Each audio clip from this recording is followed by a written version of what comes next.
It is the province of integral knowledge to gather together all the elements of existence, individual and collective, find their unity in their common absolute.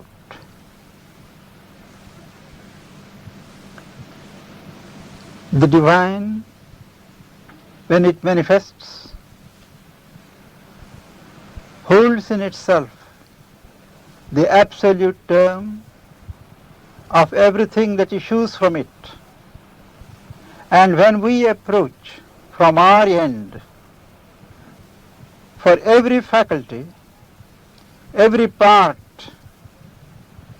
there is a larger term in the universe and an absolute of both in the divine.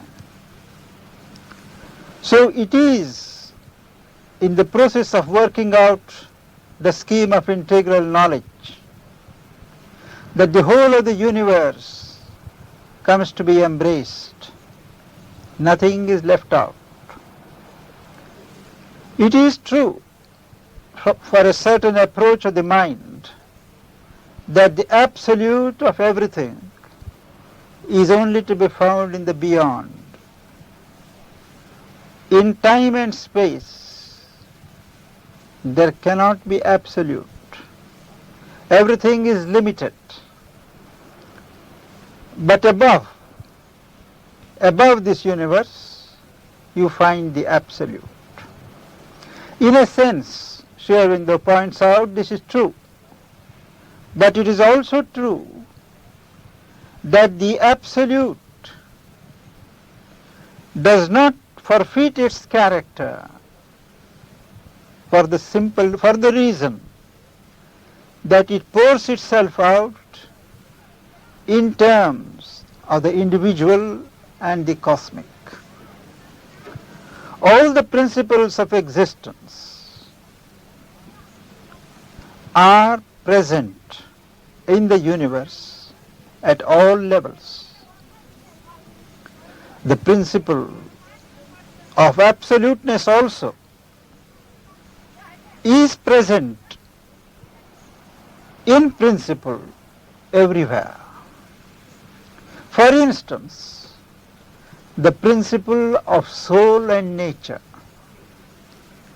This is an ancient institution of duality,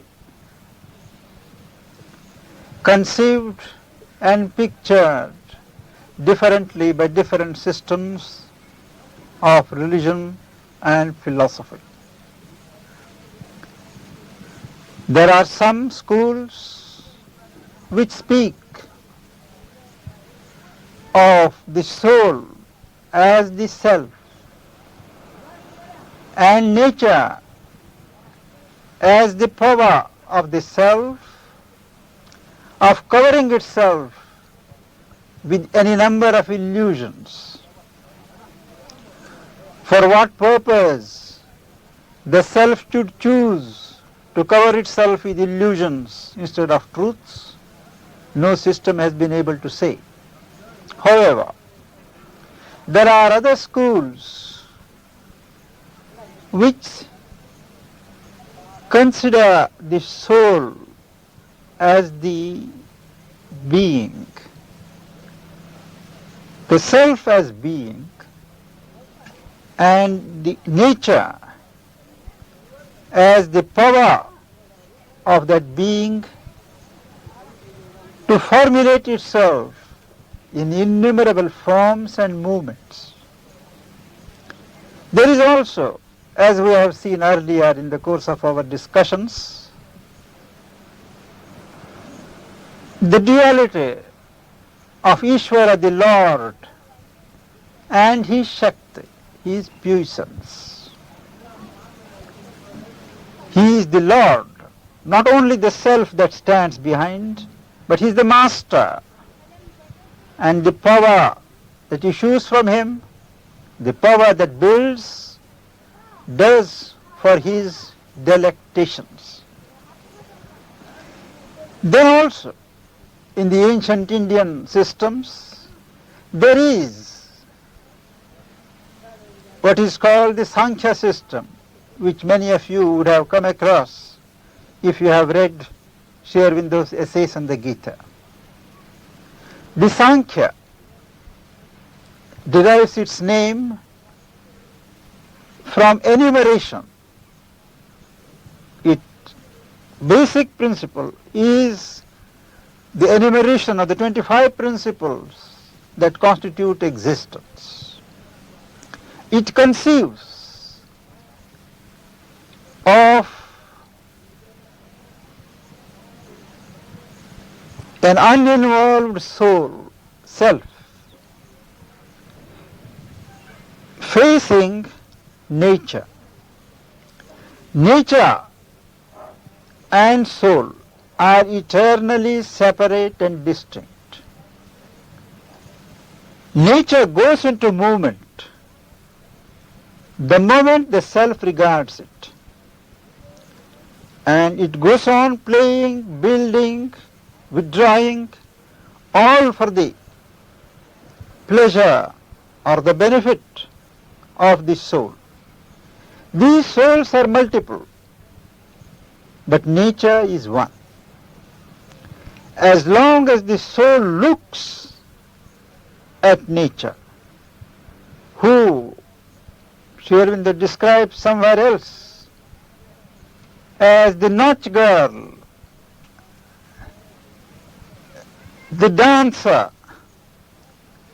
who enacts the play of the cosmos for the pleasure of the self or the soul, the moment the witnessing soul withdraws his gaze, the impulse stops. Nature comes to a standstill. The Sankhyans were very clever. If they had conceived of one soul, then the moment one person achieved this withdrawal and nature stopped her play, everywhere it would be repeated. That is why they said there are innumerable souls, multiple souls, watching the play of one nature, taking its position vis-a-vis each different soul. Now these are some of the prominent ways of presenting the problem of duality, soul and nature.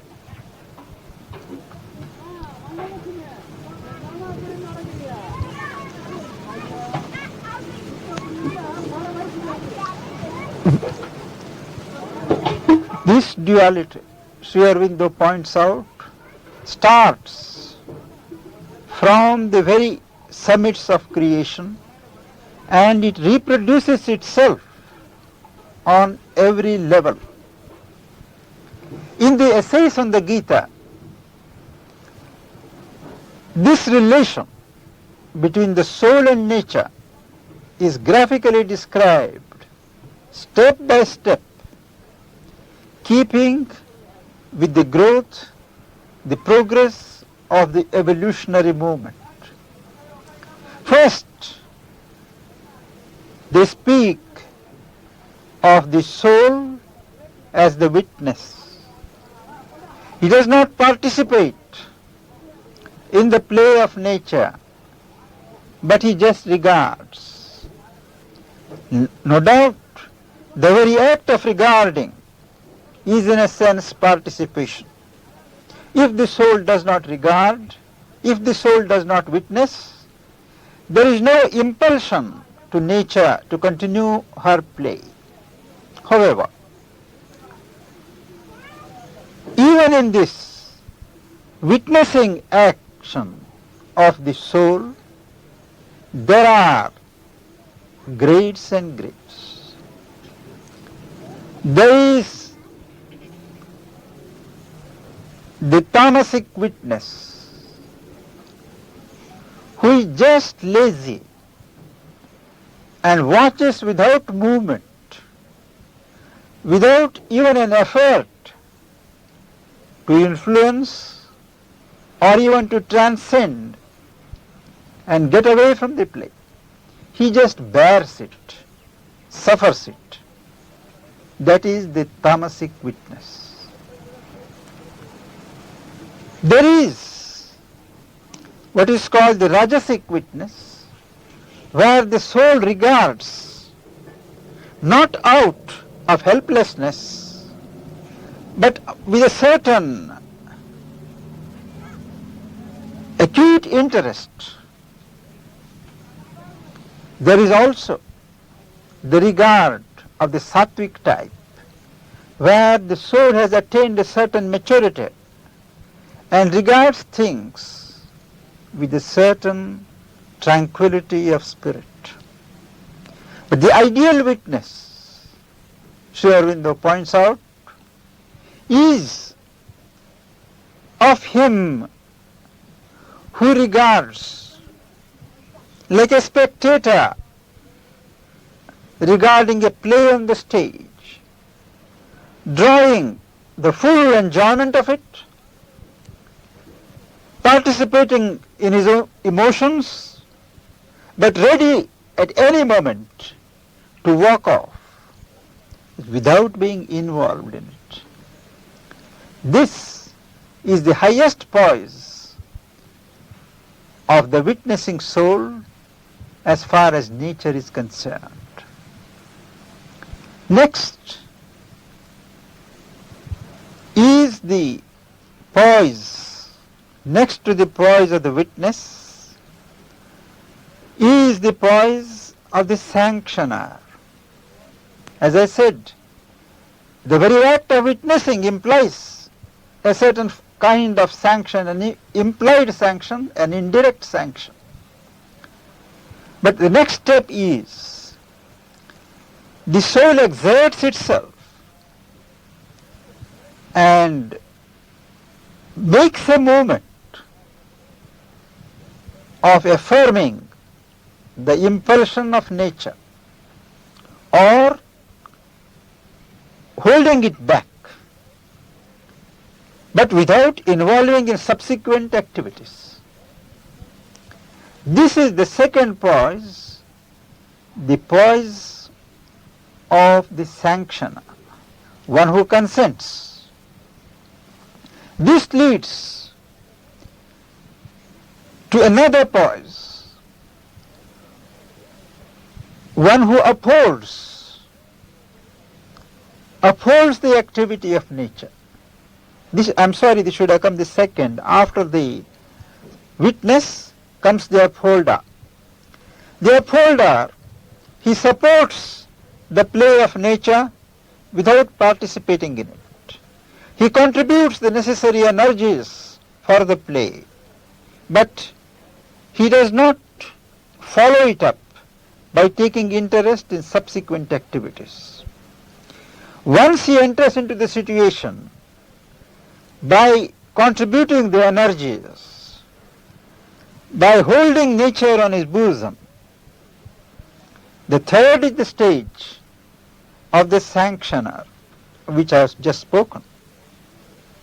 Once the soul starts sanctioning, it is only a question of another step before he participates in the movement of nature and constitutes himself as the controller. He controls, he directs the movement of nature as he wishes. And this action of controlling and directing the nature by the soul culminates at its highest in the soul becoming the enlightened enjoyer of nature, not subject to nature, not helplessly subject to nature and getting whatever little crumbs of enjoyment she throws at him, but a fully conscious, enlightened enjoyer. That is the final step of soul as far as nature is concerned. All these, Sri Aurobindo points out, derive from the eternal duality that is in Satchidananda. Sat, existence, is also the existent. It's not merely an impersonal state, but it is a positive being whom you can't describe except that he exists. His consciousness, knowledge, chit, and that chit as force, consciousness force, is the prototype of what projects itself as nature in our terrestrial creation. It is the same ancient puissance from the Lord that becomes, when it devolves in ignorance, what we call Prakriti. If the Purusha is still on the heights of his self or in the inmost depths, still the divine being retains a link with the divinity from which he has issued. So also Prakriti, nature, is in her inmost depths the divine consciousness power. It was of her that the ancient Upanishads spoke, that the rishis in their meditation discovered that she is the puissance who covers up everything in the modes of her working. Even the gods are covered by the modes of the working of the Shakti. What is called Shakti in knowledge is Prakriti in ignorance. Just as the human soul in the belt of ignorance is subject to the law of nature and is ruled by nature, similarly, the power of the soul, as long as the soul is in ignorance, is also subject to the kala of ignorance. The way out of this stigmata of ignorance is first for the individual to become conscious in himself of the various parts of his being, his mind, his life force, his soul, his body, the physical.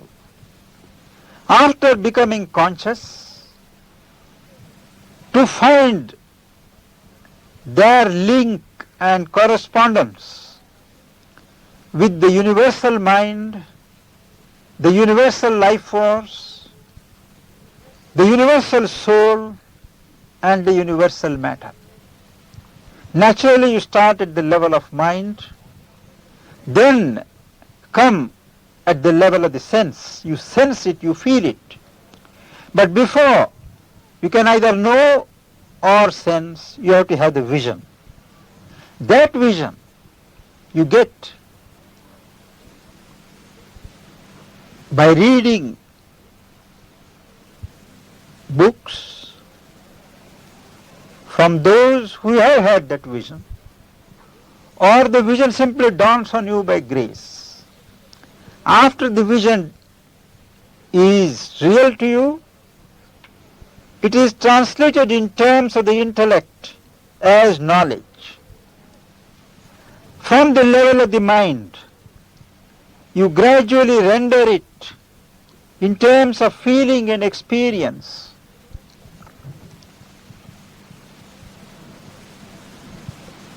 Feel your oneness with the universal terms. Find yourself in the cosmic being. That is ultimately the purpose of meditation, concentration. These are periods when you can get away from yourself, as Sri Aurobindo describes in Savitri, when the cherished guests of life are left outside and when the lamps of meditation are lit. You find unknown and unseen faculties coming up, finding their link with their corresponding members in the cosmos. But that is not the end. That is again only a stage. There is no attainment. Only by extending and universalizing yourself, you still universalize yourself in ignorance. You are still within the boundaries of the shadow of ignorance. That is why Sri Aurobindo insists that simultaneously, or perhaps even before this step of extending and widening yourself horizontally is undertaken, you awake to the divinity in you. Link yourself, throw a hook to the divine above. Establish recover your old ancient relation with the parent divine. Train your will to be in tune with the divine will. When you are that ready, when you have begun to function as a center of the divine in a human form, then it is safe for you to extend yourself, identify yourself, and emerge as the cosmic man. Otherwise, if you miss that verity, that truth within yourself, you are very much undergoing the risk of only colossalizing your ego. One may feel vast, one may identify oneself with the larger mind or life force, but if it is the mind poised in the ego, if it is the life force dominated by ego, then it is a titanic or an asuric development that takes place, almost suicidal. This then is the precaution. First, an individual psychic realization, attunement to the divine will in yourself.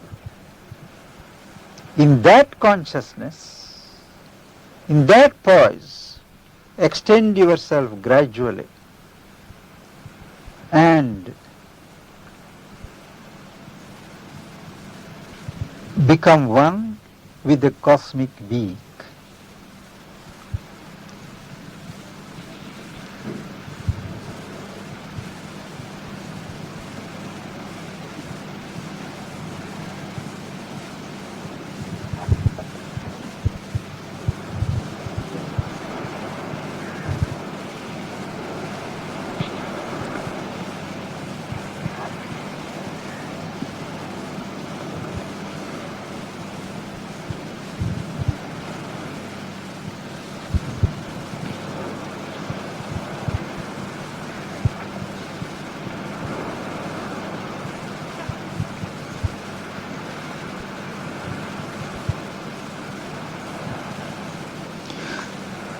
Coming to questions, there was a question, very practical type, that confronts a seeker or an awakened person in the course of yoga. That is, you begin to realize certain paucity in your being, certain limitation which besets your functioning. You find it is almost constitutional with you, chronic, constitutional. When you realize, normally in outside world one doesn't realize it, one always attributes failures, mistakes to others, so the questions does not arise. But once you step into yoga, there is no respite. You are not allowed to have that comforting delusion. Say you realize that this is my handicap, this is my failing. Now how do we set about correcting the situation? This situation arises in the lives of most of us at some time or other. We try, we fail. Now, if we fail, say about half a dozen times, is it an indication that things will remain always that I have to bear that cross all my life? Well, a yogin cannot take that attitude. Once you take to the path of the divine, Mother has pointed out repeatedly, every little thing that takes place in your life has a meaning. You have to keep your eyes open and mind vigilant to discover what is the purpose, why it has happened. Now, when the knowledge comes to you that this is my failing, this is a thing that I have to remedy, it means nature has brought you to the first step of remedying the situation. The first step is always to become aware of the difficulty. And in truth, in the realm of truth, whatever it may be in ignorance, knowledge always carries with it the necessary power to effectuate itself. The bane of our creation in ignorance is this division between knowledge and power. It is only at the truth consciousness level that knowledge and power reveal themselves as two sides of the same reality. Knowledge is instinct with power, power is guided by knowledge. Now, in the question, in the case which we are dealing with now, the very fact that one awakes to the knowledge that this is my defect, this is my failing, guarantees that behind that awareness, the necessary power is waiting to be drawn upon to translate that knowledge into practice. Nature always carries the means of effectuating knowledge when it gives a knowledge. In any field, the moment you have the perception, be sure that the means to translate the perception into practice is there. We may not realize it. In our wrong way of setting about things, we may miss it, but it is there. With that faith that the reserves of the power required to deal with the situation are given to me, They will be revealed to me in due time. I set about correcting myself. Every little situation, you exert the will. You cannot say that I will do it on different occasions and not in these small affairs.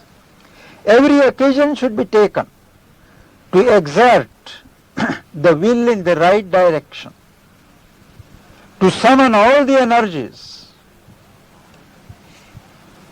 to remedy the situation as far as the circumstances permit. Once, twice, thrice, 100 times. The will has to be exercised, and the resistance is bound to give up, and the power is bound to grow to remedy.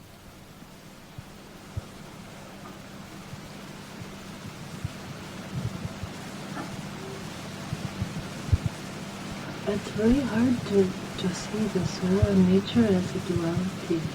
It seems in reading the chapter, he links it up as one line.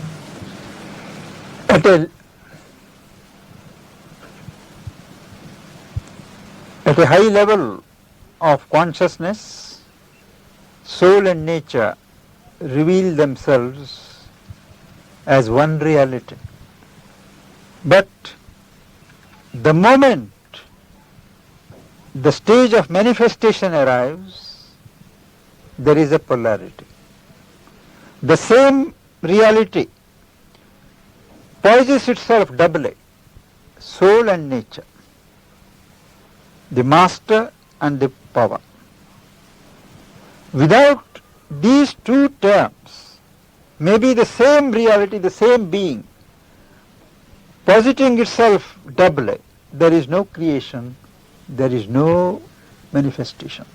In the Tantras, it is said that in the beginning there is only one, the Parashiva, the Supreme Shiva. When he gets into the mood to create, he poises himself as Shiva and Shakti. As you ascend also, once you decide enough of this play, enough of this creation, through the two gates you pass into the Supreme Absolute. So as far as the manifestation is concerned, there is the practical duality, though essentially they are not two, just as sun and sunlight, fire and heat. For practical purposes, we have to accept this working relation of duality. Cyril, you said some questions will be asked. Yes, there came to the center a message, or rather a vision, that Mother had on Darshan Day of November in 1965. This was given by Mother to Vijuda to send to American centers on March, the month before she went into Retirement. Yes, into retirement. It evidently was given with her foreknowledge that this was to be a directive when she went into retirement, and it contains something very important for those who are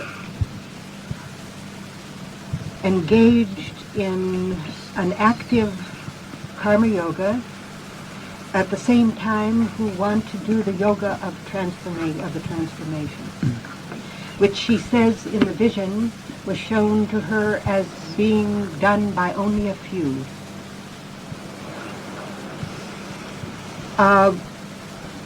That brings up the need of those in Oroville who want to do the yoga of transformation, but have to do it in very stringent circumstances of a very active yoga.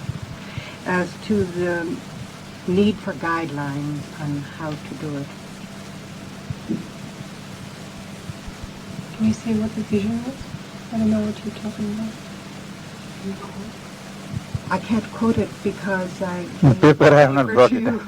It's really long. It's a very long vision.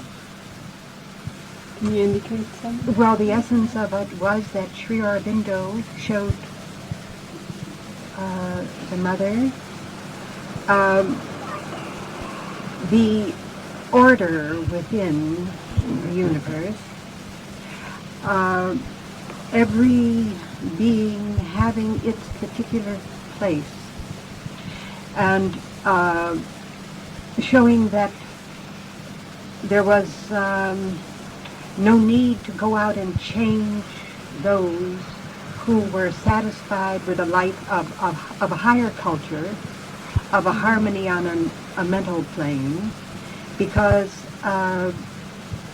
they were satisfied with the world and the plane of consciousness in which they moved, and to disturb that would not be right. That one must,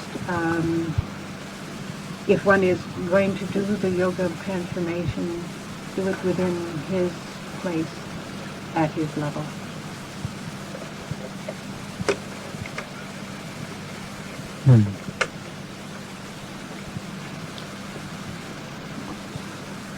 It's true what you said, that mother was shown so many gradations of humanity in which there was one special gradation which had reached the acme of human development, mental culture, had even shed the last elements of animality, but was content with the highest possible mental attainment. It had no special seeking for transformation and divinization. Then there were others. So when she saw this sort of gradations, different kinds of people, different stages of evolution fitting in with different orders, she smiled at the attempt of preparing people. He said, only those who are ready and seek for a particular truth, they will get it. There must be first the aspiration. So those who do not have it, they should be left to their state. Am I right? They should be left to that state. Then she describes that there are some who are actively engaged in the yoga of transformation.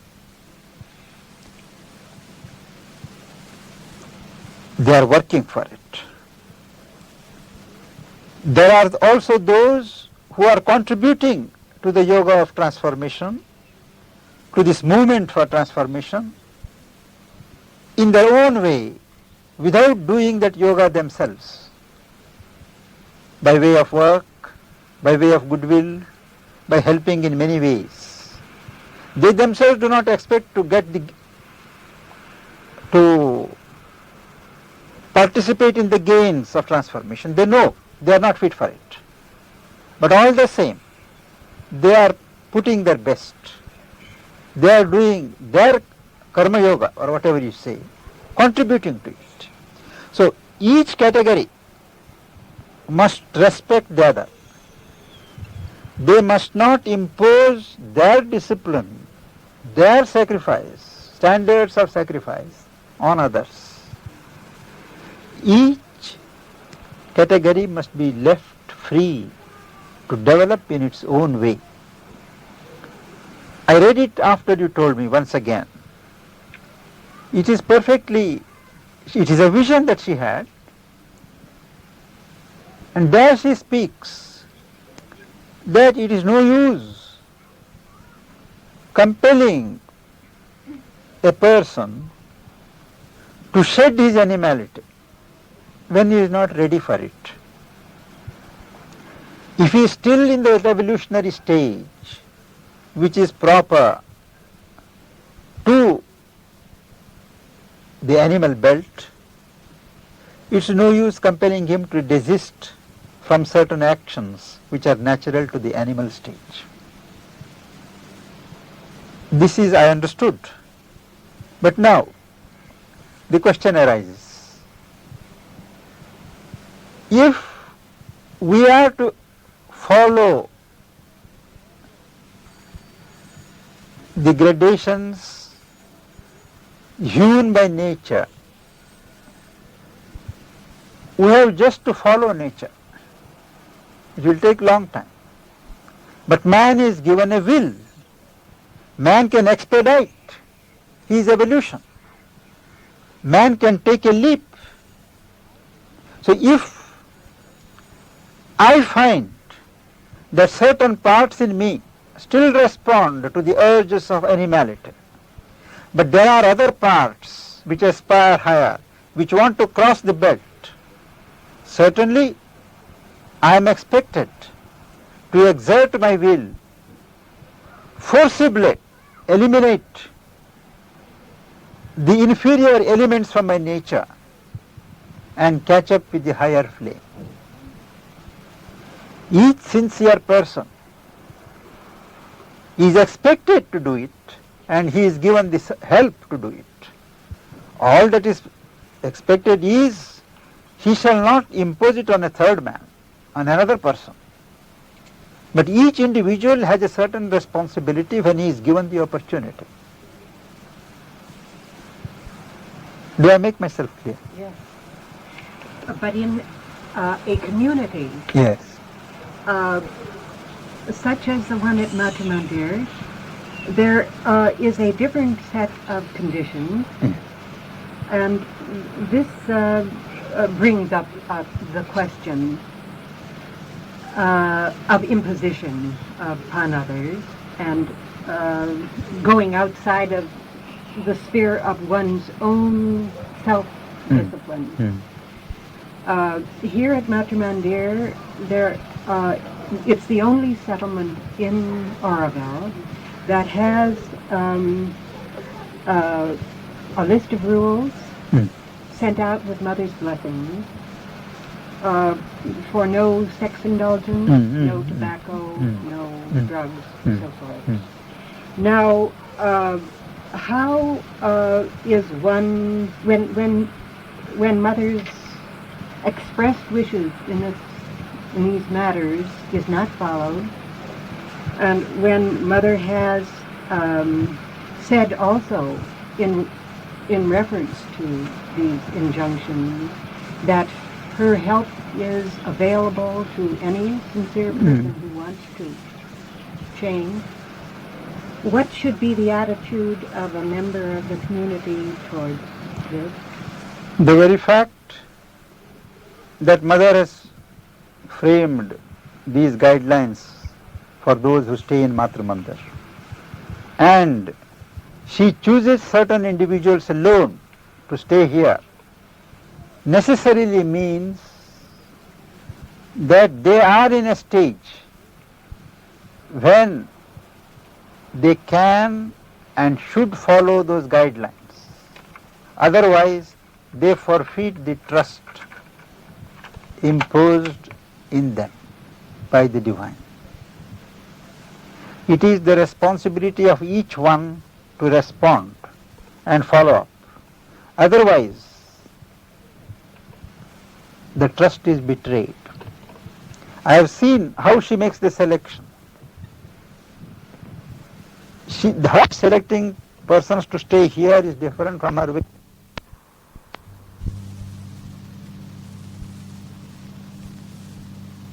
behavior.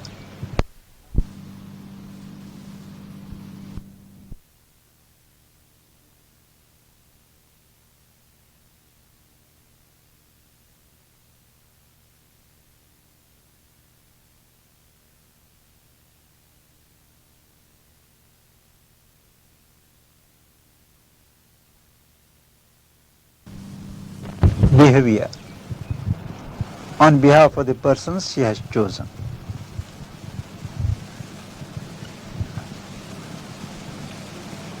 Beyond that, each individual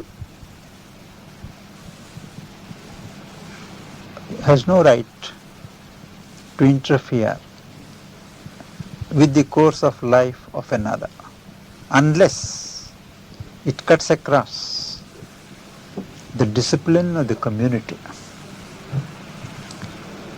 Individual lives are separate, but there is an area where the collective life starts.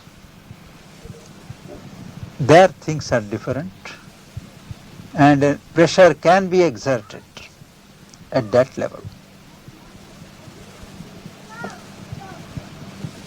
Either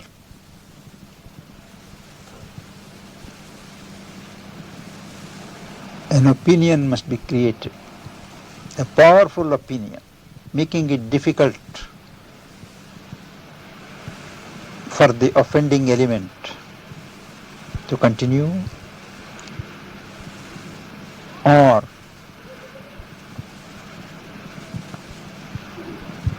it must be brought to the notice of mother whether she will allow the situation to continue as it is or what she will do. Each individual has a certain responsibility to the collectivity here.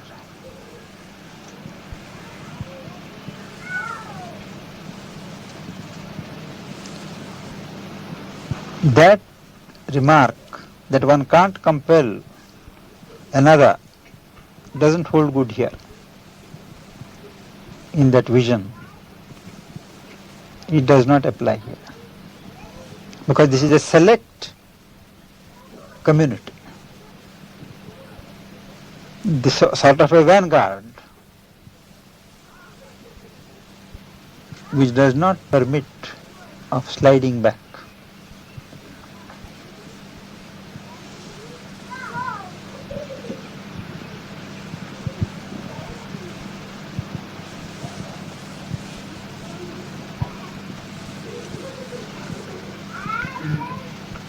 Reference to power and knowledge and way of evolution we've spoken of today, I want to read a sentence or two from Nolini's book, Poets and Mystics.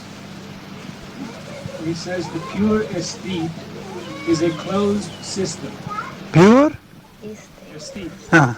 is a closed system with a consciousness immured in an ivory tower.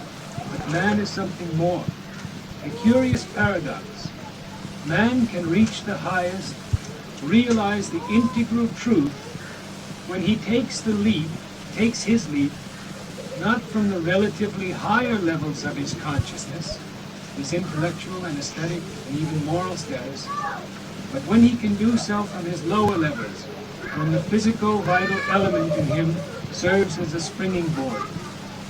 The decent and the beautiful, the classic grace and aristocracy form one aspect of man, the aspect of life. But the aspect of energy and power lies precisely in him where the aboriginal and the barbarian find also a lodging. Is it necessary that there be a step down? No. The context, I do not know the context. Power is originally divine. Love is divine, light is divine, power is divine. It is only its perverted reflection in ignorance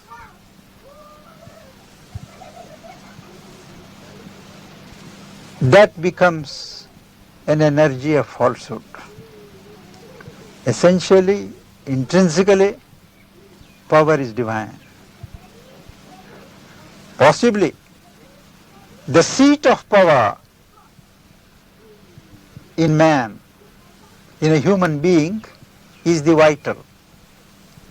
And the vital happens to be the most recalcitrant and aboriginal member of the human family.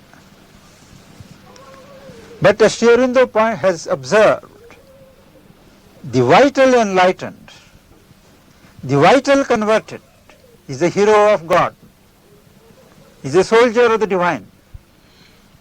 Without the vital falling in line, there is no manifestation. Mother has laid so much stress on the conversion of the vital because the whole endeavor to bring the kingdom of heaven on earth is to be fed and supported by the complete participation of the vital, which is the vehicle of power. Simply because in its present stage the vital happens to be blinded or primitive, you cannot convict it of eternal aboriginality.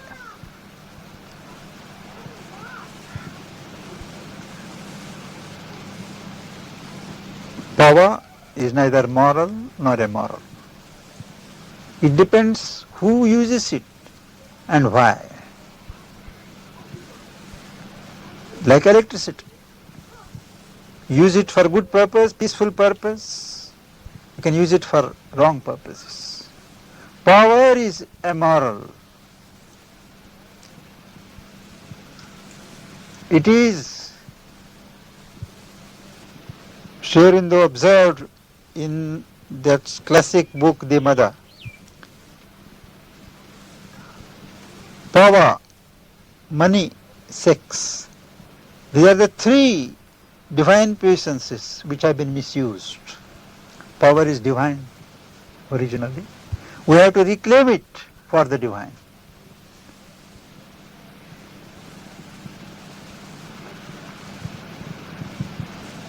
And can the leap to the transformation be effectuated on aesthetic levels? Yes, but it will be confined to the aesthetic sphere. And that level, it will be there. You will be linked. The value there will be different. The appreciation there will be different. But unless it is related dynamically to the rest of your being, the rest of the being can't share in that attainment.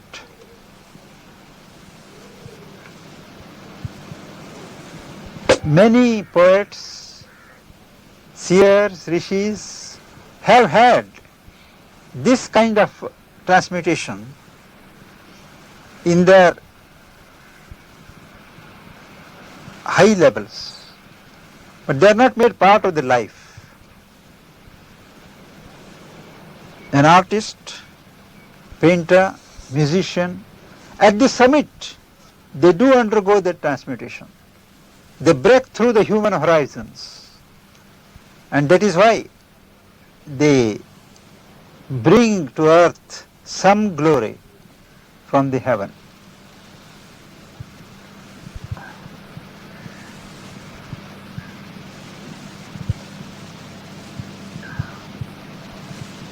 With the mother's withdrawal, isn't she teaching us how to walk by ourselves in her consciousness? And how can a matter be referred to her without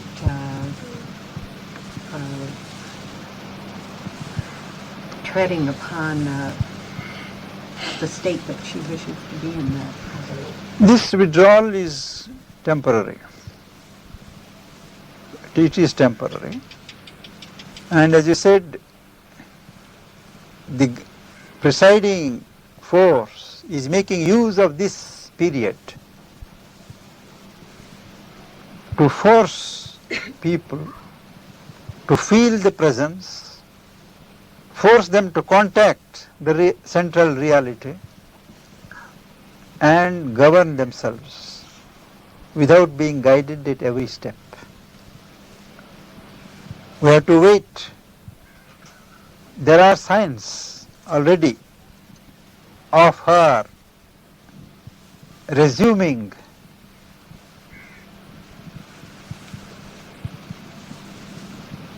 effective control of the work.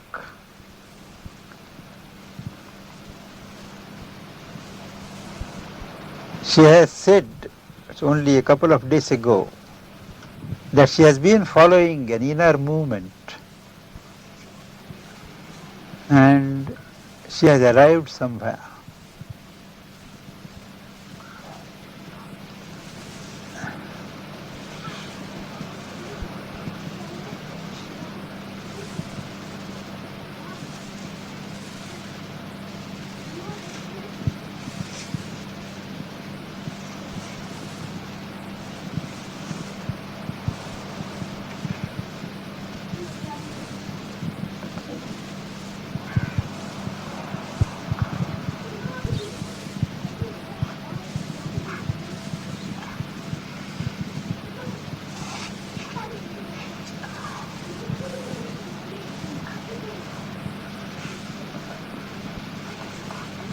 The pressure is growing in a way that physical reference of things to her may not be found necessary at all.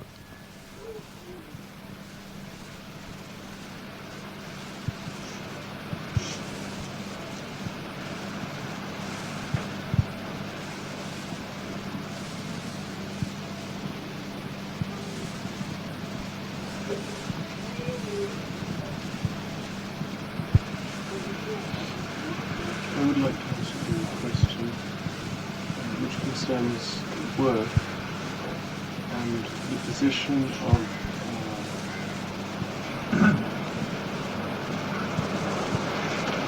a person who must make decisions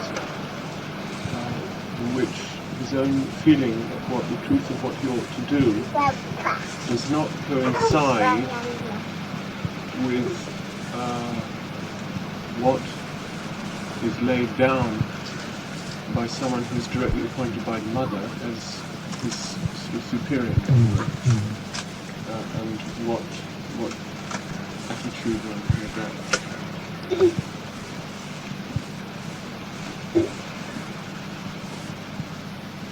In the first place, we must assume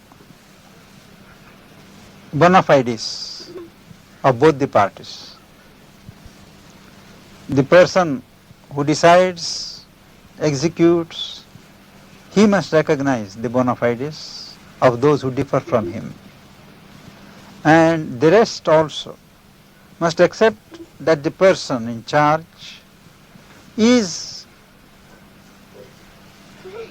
doing things to the best of his lights. That's the best he can do. We may not agree with it, we may not think that's the right thing, but that is the best he can do. That we must accept. Now, when the question arises of difference, we must be frank enough to put it to the person. We feel it this way. If it is not possible at that time to put it before mother, we have to accept express our reservations, but still carry out what the person in charge asks us to do. Without it, no collective work can go on. If there are 100 individuals, there will be 90 opinions. We must have a faith in the guiding power. All things ultimately fall into their proper positions.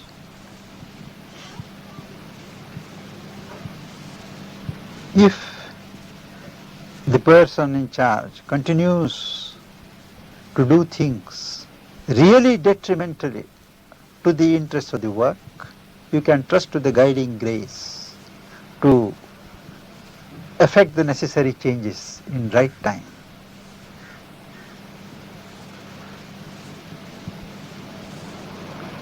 When she puts somebody in charge, she always puts a force in the person to guide him, to guard him from error, to help him, and also to evoke that amount of loyalty from others which is necessary.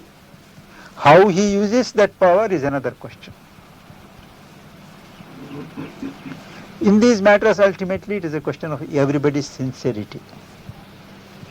Very thin line separates ego from the question of rightness or wrongness. Where it is my ego that feels hurt and finds justifications because my opinion is not accepted, and where it is the right thing that is revealed to me and the other fails to appreciate. It is a very difficult question.